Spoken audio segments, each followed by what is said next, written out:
Hello everyone! Pag-uusapan naman natin ngayon kung gaano katagal mag-adjust ang isang OFW sa pagtungtong niya sa abroad bilang trabahador dito sa bansang ah, hindi niya sinilangan. So, pag-usapan natin ngayon, gaano ba katagal ang isang babae o lalaki na OFW or bilang domestic helper dito sa abroad, gaano katagal siya mag-adjust sa sarili niya para ma-adapt niya ang mga bagay-bagay dito sa abroad at masanay siya at mawala na yung kanyang homesickness. So, mostly sa mga pumupunta dito sa abroad, inaabot ng 2 to 3 months ang adjustment period ng kanilang sarili, isip, katawan, kung paano i-adapt ang mga bagay-bagay dito sa abroad na kakaiba sa kanilang nakagisnan na pamumuhay sa Pilipinas. So, pagdating mo dito sa abroad, mag-a-adjust ka talaga. Unang-una na dyan ay mamimiss mo ang pamilya mo sa Pilipinas. Yan ang unang-unang mai-experience mo na adjustment sa sarili mo na kailangan mong maging matatag. So, unang-una mong mararamdaman ay mamimiss mo ang pamilya mo. Pangalawa, maninibago ka sa klase ng pagkain, style ng pagkain dito, lasa ng pagkain. Pangatlo, maninibago ka, mag-a-adjust ka dahil sa pakikitungo, sa samahan ninyo ng amo mo sa loob ng bahay. Marami sila, mag-asawa, mga anak, o may pusa pa, o may aso. So, maraming bagay na kailangan mo talagang i-adjust. Malaking bagay na kailangan mo adjust. So, ang pag-a-adjust ay it takes 2 to 3 months. Pinakamahaba na yung 6 months. Okay? So, sa pag-a-adjust, maraming desisyon na masasabi mo sa sarili mo or maraming bagay na gusto mong gawin. Siyempre, bakit?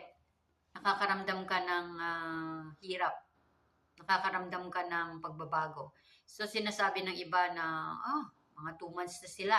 Sasabihin nila na, parang ang hirap. Ayoko na. Uwi na lang ako. Lalo na kung lagi kang pinagsasabihan ng amo mo. Or lalo na kung hindi mo gusto yung pagkain. So, magdesisyon ka talaga. Sasabihin mo talaga na, uwi na lang ako sa Pilipinas. Kasi, ang hirap dito. Parang hindi ko matapos. Yung amo ko, hindi maganda yung pakikitungo sa akin. At saka yung pagkain, ayoko. Mga ganon. Ganon ang rason nila. So, baka iisipin natin, mga kaibigan natin na nanonood dyan, na nagpaplano sa abroad, baka iisipin natin na ang pag-a-apply sa abroad ay hindi madali. Sarili natin ang magtatrabaho dito, sarili natin ang mag-a-adjust, sarili natin ang maghihirap, at sarili natin ang, of course, tatanggap ng sahod sa kabila ng paghihirap natin. Pero iisipin natin na, kung pag-iisipin natin sa gitna ng ikaw at amo, kung ikaw ang susuko at ikaw ay walang mahabang pasensya sa mga pangyayari sa harapan mo, sa loob ng bahay ng amo mo, at ikaw ay madaling sumuko, isipin natin na tayo ang talo.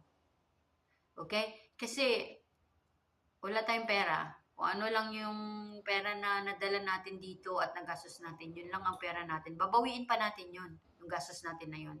Babawiin pa natin yun for how many months or for the whole 2 years ng kontrata natin dito. Kasi hindi natin alam, yung iba hiniram pa yan sa mga lending o kung ano. So, ang gagawin natin dyan ay dahil nag-a-adjust pa lang tayo, antayin natin na mag 3 months.